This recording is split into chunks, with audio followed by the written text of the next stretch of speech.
Hey, what's up? J'espère que vous allez bien. Moi, ça va très bien. Il fait un petit peu chaud, mais je vais pas me plaindre. Je sais que pour beaucoup d'entre vous, vous êtes dans le froid, voire sous la neige. Moi, je suis en Martinique et très contente.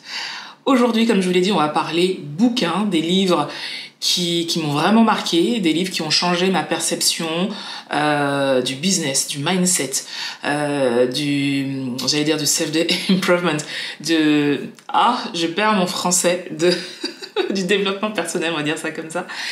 Et j'avais envie de partager cette sélection avec vous parce que je me dis que ce sont des livres qu'il faut absolument avoir lus. Et surtout, je me suis lancé un défi cette année, c'est de lire minimum le double des livres que j'avais lus l'année dernière. Donc l'année dernière, j'étais, si je dis pas de bêtises, à 15 livres. Je crois que c'est 15 livres si je dis pas de bêtises. Bon, un petit peu plus de 1 par mois. Je peux faire mieux. Je peux faire beaucoup mieux. Donc l'idée, c'est de, au moins, au minimum, doubler ce nombre-là. Et c'est plutôt bien parti. C'est plutôt bien parti. On n'est que au mois de janvier, mais c'est plutôt bien parti. Dites-moi si vous lisez, ce que vous lisez en commentaire, le style de livre que vous aimez. Moi, je lis de tout. Je lis vraiment de tout, mais je sais qu'il y a des personnes qui ont plutôt des styles prédéfinis, qui sont pas très romans ou pas très ceci, pas très cela. Par exemple, là, je suis en train de terminer un livre sur la géopolitique. Alors, c'est la première fois que je lis ce genre de livre que je trouve hyper intéressant. Donc, je vais continuer et je lis vraiment de tout. Donc, on va continuer les coins lecture avec Tia et voilà. On rentre direct dans le vif du sujet. Le premier livre dont j'ai envie de vous parler, c'est Comment se faire des amis de Dale Carnegie. Alors ce livre, c'est un intemporel, c'est vraiment un classique, vous en avez peut-être déjà entendu parler. Ce qui est chouette, c'est qu'ils ont réédité la couverture parce que l'ancienne couverture était juste boring et là, je dirais pas que c'est la meilleure couverture du monde, mais bon, elle donne un petit peu plus envie de lire le livre. Alors c'est vrai que sur le nom, Comment se faire des amis, on n'irait pas tout de suite comme ça vers ce livre-là. Mais en fait, je trouve que c'est un livre qui explique vraiment bien comment créer des connexions authentiques, comment influencer positivement les autres et développer des relations enrichissantes. Et c'est pour ça, d'ailleurs, que j'ai lu ce livre, mais en même temps, c'est l'histoire du livre, quoi. Pourquoi je vous conseille ce livre? Parce que dans un monde de plus en plus numérique où les connexions physiques véritables sont de moins en moins présentes, je trouve que savoir communiquer avec empathie avec l'autre, c'est quelque chose qui se perd. On le voit justement dans les commentaires sous différents posts où les gens n'ont plus cette empathie, cette bienveillance vis-à-vis de l'autre. Je trouve que c'est vraiment une compétence précieuse qui se perd. Et en fait, ce livre nous donne des outils concrets pour exceller dans la relation avec les autres. Et c'est pour ça que je me dis qu'en 2025, c'est peut-être bien de lire un livre comme ça. Le deuxième livre que je vous conseille, c'est les 7 habitudes de ceux qui réalisent tout ce qu'ils entreprennent de Stephen Covey. Alors c'est Stephen Covey, comme je vous l'ai dit, qui va nous partager ces 7 principes ultra puissants pour devenir beaucoup plus efficace et surtout aligné avec nos objectifs, que ce soit en termes de leadership, de mindset, de productivité, de développement personnel. Et en fait, pourquoi je vous le conseille pour 2025? Parce que je trouve que c'est vraiment un guide essentiel pour structurer sa vie de manière globale et avoir des fondements solides pour intégrer des habitudes qui mènent au succès. Le troisième livre, et ça c'est vraiment un livre que je recommande, mais à 3 millions de %, moi, il a vraiment changé ma conception de ma routine, de la vie en général, mais surtout des routines. En fait, c'est le livre Un rien peut tout changer de James Clear. En fait, James Clear nous explique comment des petites habitudes, des petites actions quotidiennes peuvent avoir un impact incroyable sur notre vie. Et en fait, il va décortiquer la psychologie derrière les habitudes et nous proposer une méthode pour les transformer. Et pourquoi je pense que c'est important en 2025 de lire ce livre, c'est parce que, en fait, notre vie est faite d'habitudes, mais si on arrive à implanter des micro-changements pour mener justement aux résultats qu'on aimerait avoir, ces résultats deviennent exponentiels. Et c'est vrai qu'on n'a pas conscience qu'une petite habitude qui est changée peut amener un grand résultat. Pour beaucoup de personnes, forcément, si on veut quelque chose de waouh, il faut faire des choses waouh. Mais des fois, c'est juste le changement de petites habitudes qui vont amener à réaliser ce grand rêve waouh. Et c'est pour ça que ce livre est vraiment un indispensable à lire. Le 4e livre, c'est Le pouvoir du moment présent. Je suis persuadée que vous avez déjà entendu parler de ce livre, c'est obligé. C'est un inconditionnel. Donc c'est un livre d'Eckhart Tolle, j'espère que je prononce bien ce nom. Et en fait, il va nous inviter à nous libérer de l'anxiété, du stress, en se concentrant sur l'instant présent. Il explore la spiritualité et le bien-être mental. Et pourquoi je vous conseille ce livre en 2025 ? Vous le savez, pour moi, le bien-être, c'est vraiment essentiel dans tout ce que je fais et j'ai envie vraiment que vous remettiez votre bien-être au centre de votre vie. Et en fait, ce livre, c'est un puissant rappel justement à ralentir, à vivre pleinement et surtout dans l'instant, à arrêter, en tout cas essayer de ne plus être dans le passé ni dans le futur, mais d'apprécier le moment que l'on vit. Et je trouve que c'est vraiment une ressource précieuse aujourd'hui quand on voit qu'on est toujours dans l'après, réussir à se recentrer et à apprécier ce que l'on a à l'instant T. Le 5e livre, on me l'a offert, c'est une copine qui me l'a offert, une copine avec qui j'ai fait ma formation de yoga. Et elle m'a dit qu'elle offre ce livre à toutes les personnes qu'elle aime. Et ça m'a touchée parce que quand j'ai lu le livre, je me suis dit « Waouh, ce livre, c'est un bijou ». Ce livre, c'est L'âme du monde de Frédéric Lenoir. En fait, c'est l'histoire de sages qui vont de sages de différentes traditions spirituelles et qui vont se retrouver pour partager leur savoir universel. Et je trouve que c'est tellement d'actualité en 2025 et c'est pour ça que je vous le conseille parce que ce livre nous permet de nous reconnecter à l'essence même de l'être humain, à nos valeurs profondes et universelles. Et je trouve que c'est un livre qui est tellement inspirant parce que quand on regarde tout ce qui se passe en ce moment dans le monde, on perd peut-être de vue l'humain. Vraiment, j'ai l'impression qu'on perd de vue l'humain et des fois il y a des choses qui me choquent en me disant mais comment un être humain peut faire ça dans plein de domaines divers et variés. Je pense que vous avez des exemples là quand je dis ça qui vous viennent en tête et je trouve que ce livre nous ramène à l'essence même de ce qu'est être humain, vivre ensemble, accepter l'autre, tolérer l'autre et voilà, je trouve que ce livre est vraiment beau, donc je vous le conseille. Le 6e livre que je vous conseille, ça a été une très grosse claque l'année dernière. Je vous l'ai conseillé dans le coin lecture avec Tia, j'en ai déjà parlé. Je vais le relire cette année. Je pense que ça va être l'un des prochains livres là que je vais relire parce que ce livre est juste waouh. Alors tout le monde n'accrochera pas à ce livre, vraiment, mais je pense que tout le monde doit le lire. C'est-à-dire qu'à la fin, certains diront « ouais, too much », et d'autres diront « c'est ce dont j'avais besoin ». Ce livre, c'est « Plus rien ne pourra me blesser » de David Goggins. David Goggins, c'est un mec qui vient d'une famille pas aisée du tout, une famille américaine. Sa mère, c'est une femme battue, son père, c'est un alcoolique, et ce livre nous retrace son histoire, son parcours et tout ce qu'il a mis en place pour surmonter des défis physiques parce qu'à un moment il devient obèse et donc des défis physiques et mentaux. Mais en fait, où ce livre est puissant, c'est que lui, il est dans l'extrême. Il y a des gens qui font des choses bien, voire très bien. Lui, il est encore plus loin que ça. Lui, il est vraiment dans l'extrême de tout. Et c'est pour ça que je dis que ce livre ne plaira pas à tout le monde parce que ce mec est vraiment dans l'extrême. Moi, je ne pourrais jamais faire ce qu'il a fait. Mais par contre, je trouve que c'est une dose de motivation juste incroyable. Et pourquoi je vous conseille ce livre ? Parce que si vous avez besoin d'un coup de boost pour 2025, c'est ce livre que vous devez lire. Si vous avez l'impression d'être amorphe, de ne pas avoir d'énergie, que vous avez déjà tout essayé et que voilà, vous êtes là, vous sentez que le corps ne veut plus avancer, lisez ce livre. Si en ce moment vous vivez quelque chose de difficile et que justement tout est sombre, lisez ce livre.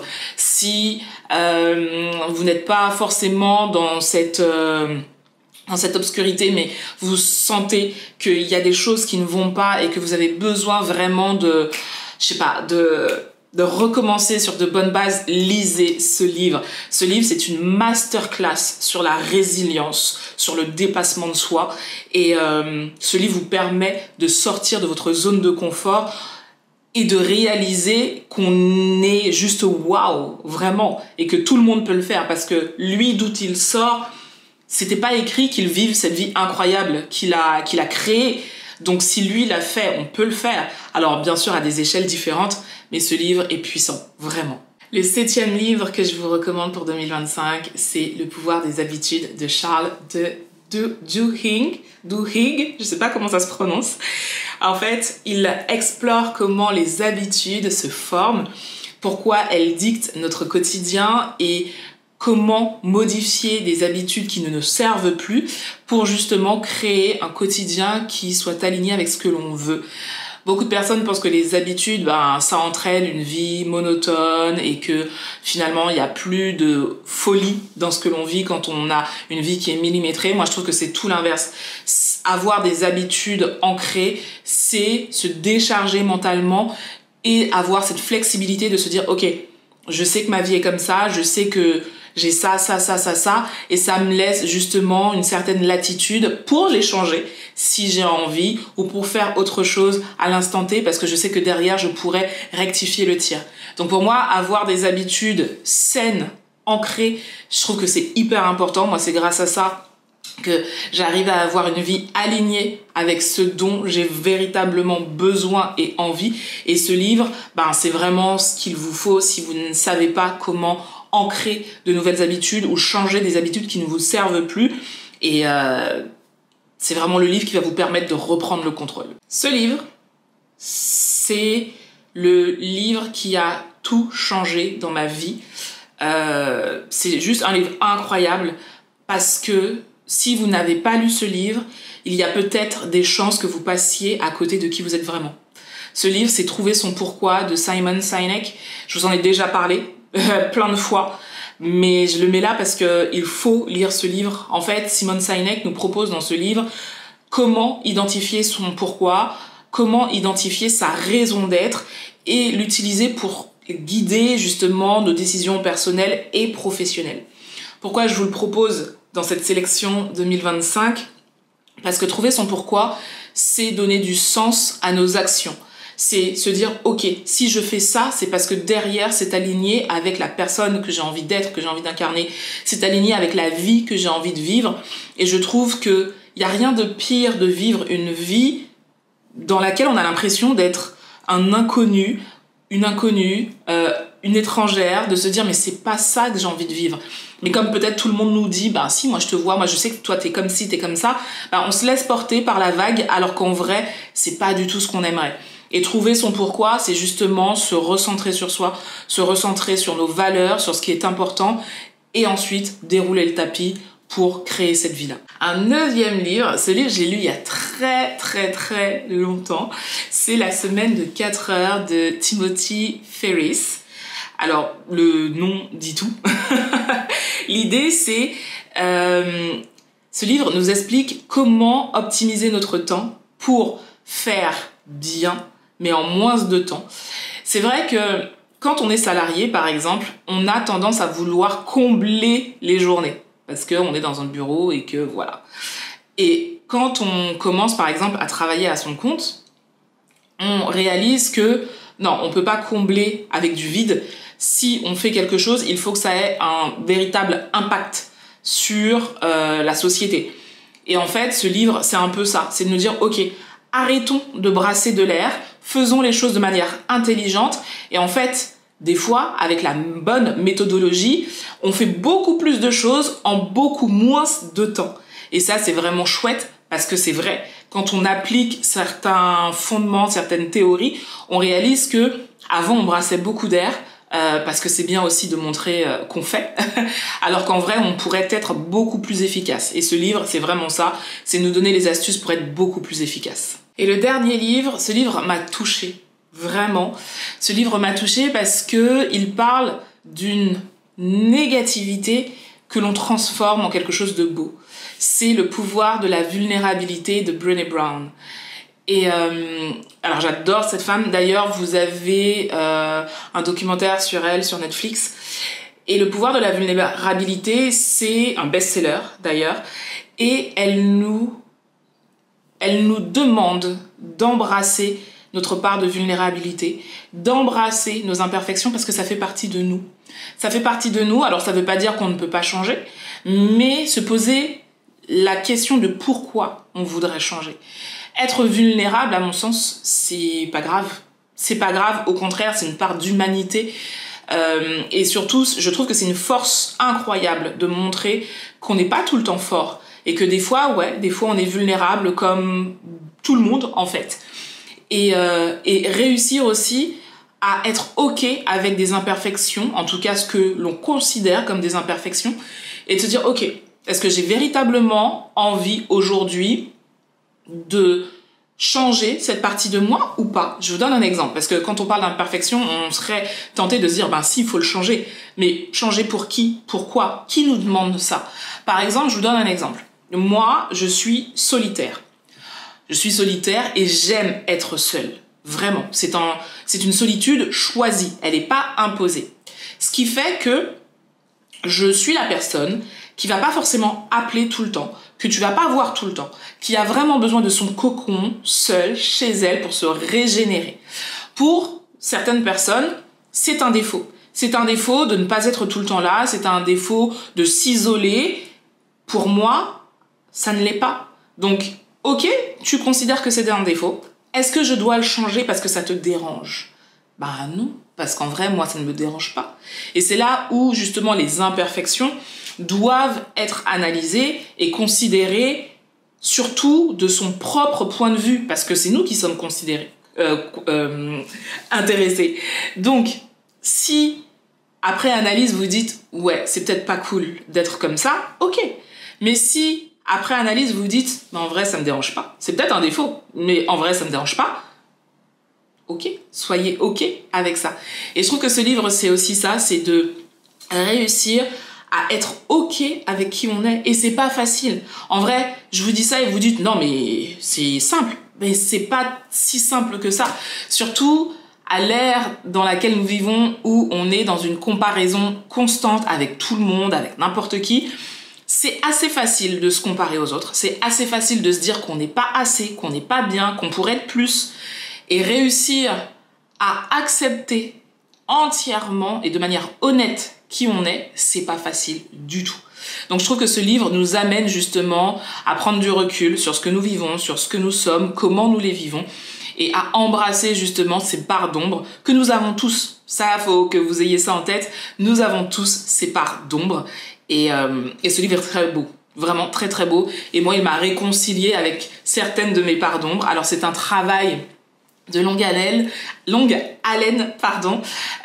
mais en tout cas, je trouve qu'il est beau comme livre et il est vraiment très très très utile.